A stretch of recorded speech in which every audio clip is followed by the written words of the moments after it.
Hello, welcome to my channel and craft room. I really hope you enjoy this video. If you do, please click the like button and leave a comment. Both of these things really help out my channel, plus I love to interact and chat with you all. I would also love it if you subscribe so we could craft along together in future videos too. You can find me on other social media platforms as well. Those links will be in the description box under each video. I'd love for us to connect there too. Right, let's get crafting.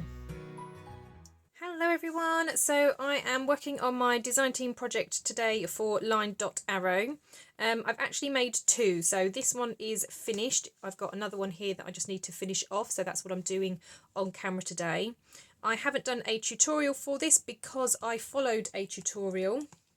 I was inspired by Sharon from Mad Paper Crush, and this is her Dose journal. So it is double-sided. And yeah, she just made it look so fun. I have obviously adapted a couple of little bits to it. I've tried to keep the sizing and the structure of it very similar to her tutorial because I haven't made one before, so I wanted to follow that. But I did add this kind of tag closure, which she didn't do. But essentially the base of it is pretty much her tutorial. So I will put the link down below if you are interested in how to make these. It was such fun and I love the cute little size of them.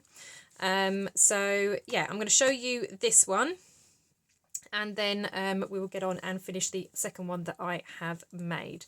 So as I said, it is double-sided and I have got this kind of tag that kind of loops around and closes. Along the spines I used, this is like a fabric tape, it's for repairing books.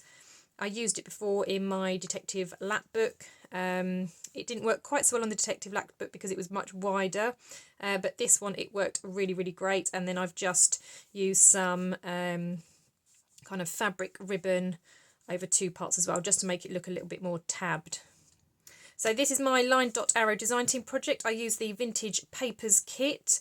It was a beautiful kit, and both of my Dose journals have used the papers. However, I've used them in different ways, so they don't look identical.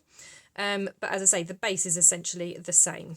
So opening up on one side then, we have a little tuck spot here, which is where I've put a piece of the ephemera from the kit in. But I really love this kind of measuring tape paper. I think that's just absolutely amazing. I love these papers. Then this opens out. You've got another little tuck here with one of the tags in, and then a pocket here with one of the booklets that folds out. And then I've just put tea stained paper and done some sewing in parts as well.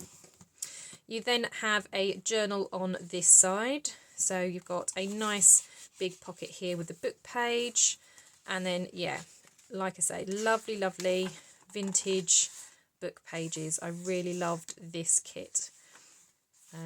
I've also mixed it up with some tea stained papers, and as you saw, a doily and some book pages. But I tried to keep the journal parts as plain as possible, so there aren't pockets and tags and things in these parts, because I thought this would be great for a writing journal. I did put some textured book page in here, so I've actually embossed it, and it's got like the typewriter alphabet on there. So I embossed a book page. But yeah, these book pages from the kit are absolutely stunning. I loved all of the pages here. The images are just beautiful. But yeah, this side has the largest signature because this only has one signature. Oh, I did clip one piece of ephemera in this side. But yeah, this one only has one signature. The other side has two. But then, as I say, I've just mixed up different pages from the kit and some tea stained paper. I have distressed all of the edges, so you can see they're all kind of ripped and torn. I felt that the papers, they're quite grungy, so I wanted to make this quite a grungy looking journal. So they, like I said, they are deckled in places, they're torn in places, and then again another pocket at the back, and then that's it, that signature. Then you've got some more tucks and things at the back of the signature. So that just tucks under there. You've then got a little tab that you flip out. Then you've got a pocket with a little window. And I've put one of the beautiful tags in there. Again, a little bit of sewing and some tea-stained paper. Then we've got 3 pockets. So there's a little pocket to the side that has some of the smaller pieces of ephemera in. Then we've got a second pocket and then the third pocket. I have used part of this somewhere else in the kit for decorating. So I just used a punch to make it look like the edge of paper, just to kind of decorate that a little bit. And that goes in there. So that's one side of the journal.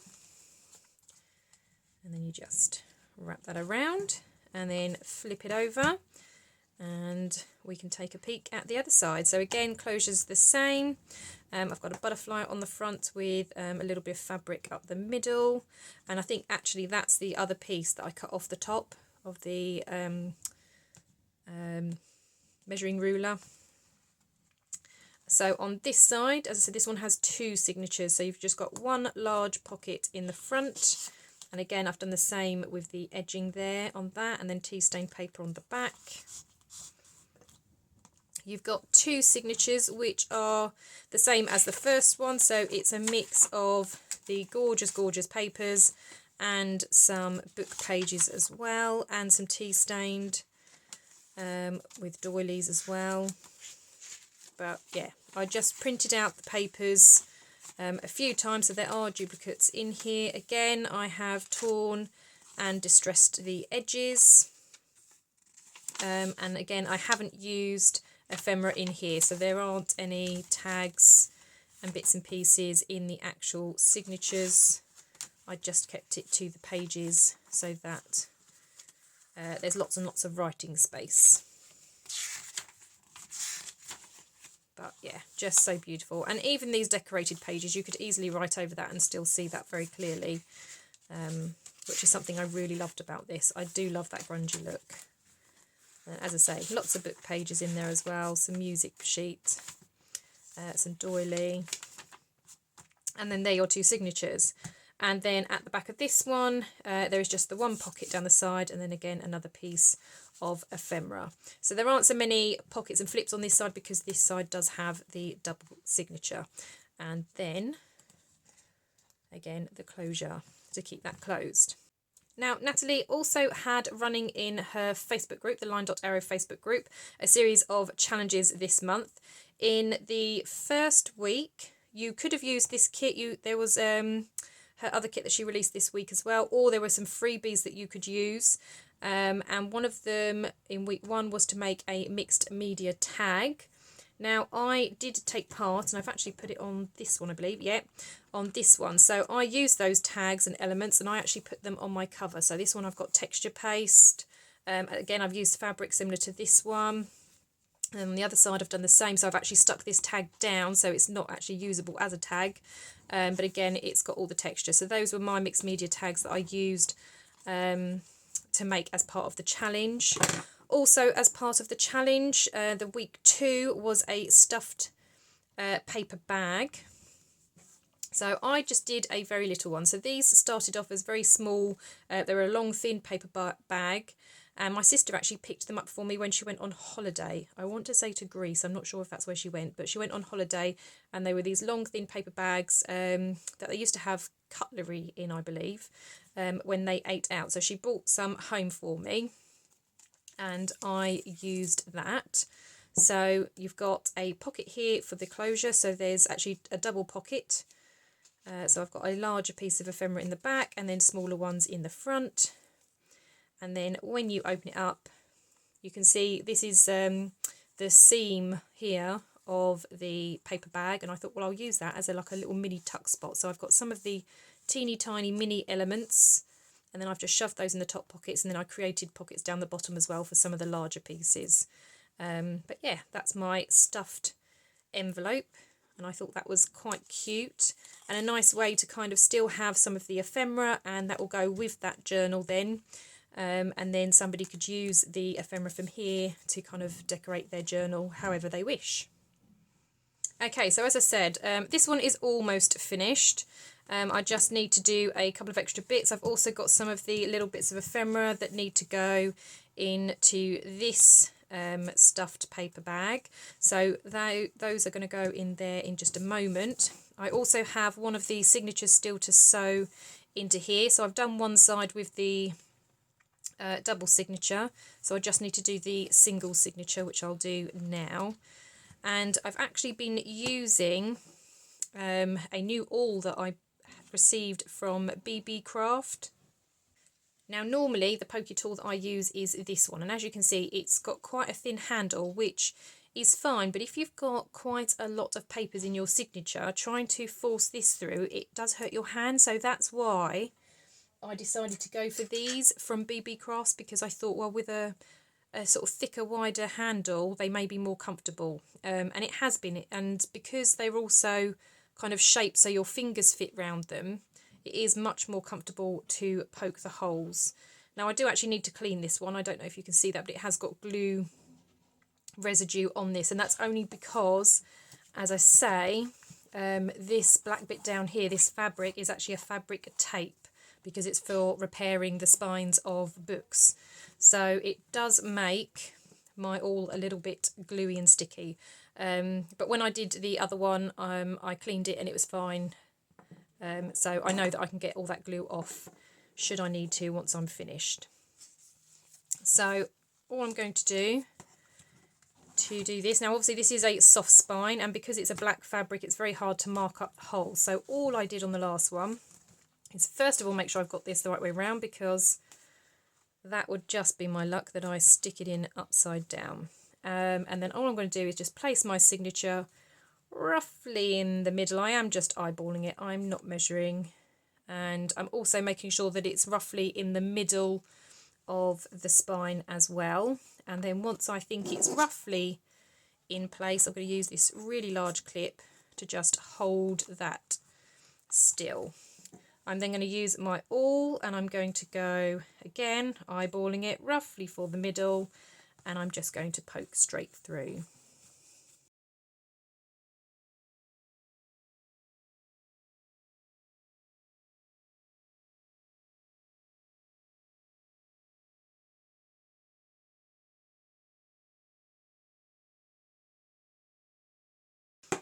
Now that was stiff going in and out, but like I said, it's only because it is gluey. So as you can see, this all has now glue residue on it, but I will give that a clean in a bit. Last time I just used a baby wipe, and then I rinsed it with some warm water and it came up absolutely fine. For the binding, I'm using a black wax thread. I normally go about 3 sort of heights of the actual signature.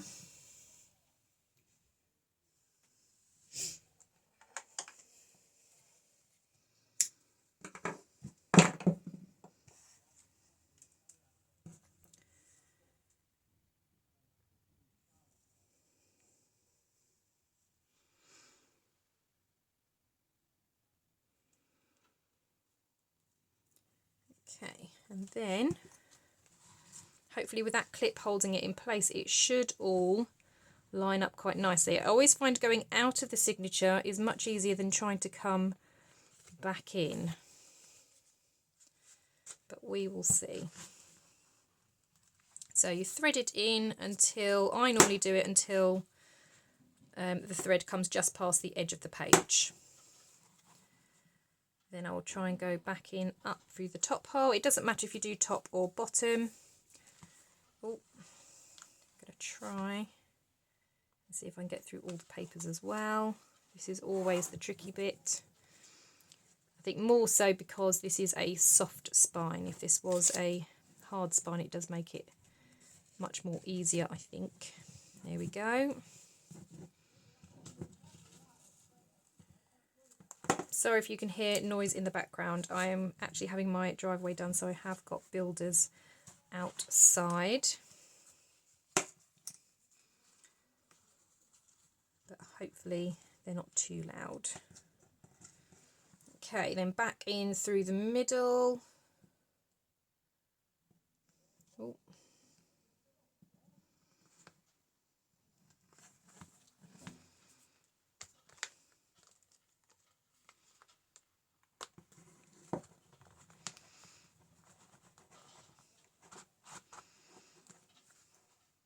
Okay. That last one took a little bit of forcing through, but I think, again, because it's that kind of sticky tape, it isn't the easiest to kind of thread through. So just pulling the strings really tight, making sure that it is nice and taut, because you don't obviously want it coming undone. And then just trimming down those threads. And then that's that signature in. And again, I've done the same as in the other journal. So I've got all of my pockets and things. Again, I've got a mix of book pages and pages from the kits. So that's my signature sewn in. Again, I've got the same sort of things going on in the pockets.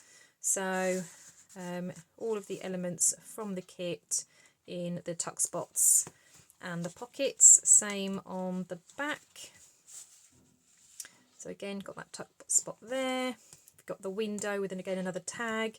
Again, some elements from the kit in all of those pockets. And then on the other side, again, you've got that beautiful tag that's kind of stuck down.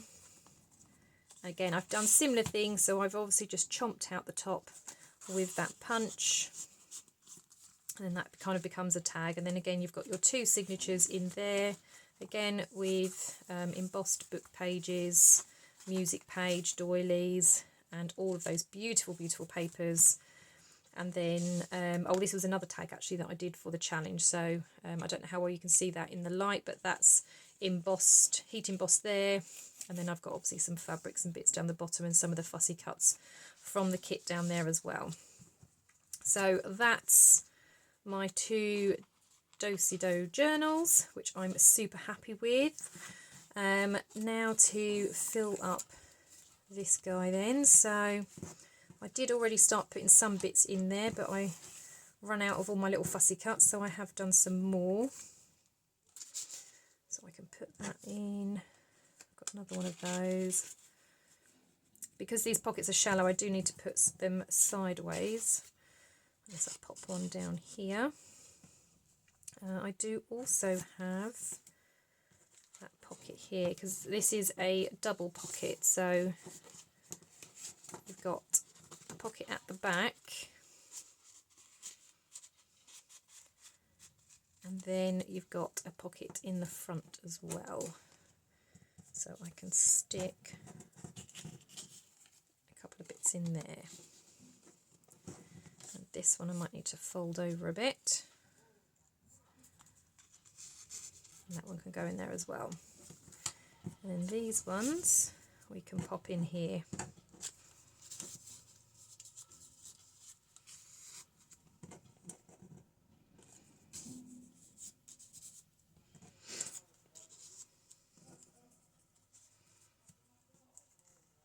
Okay, so that's my little stuffed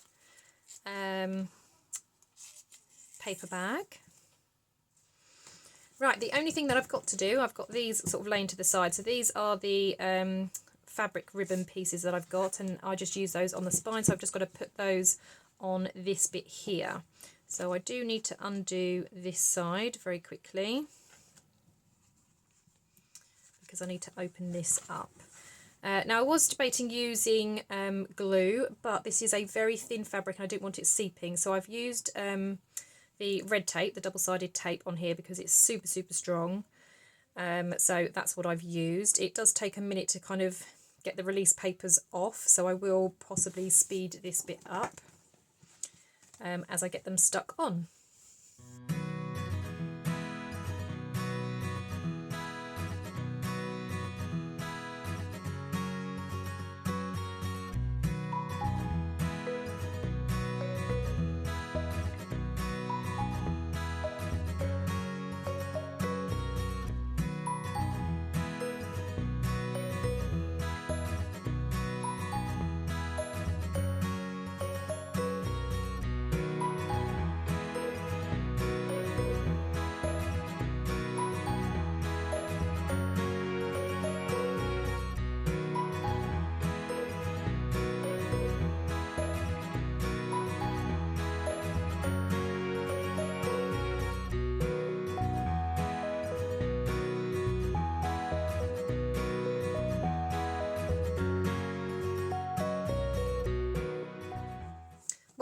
that's all the spine now complete with the 2 ribbons on.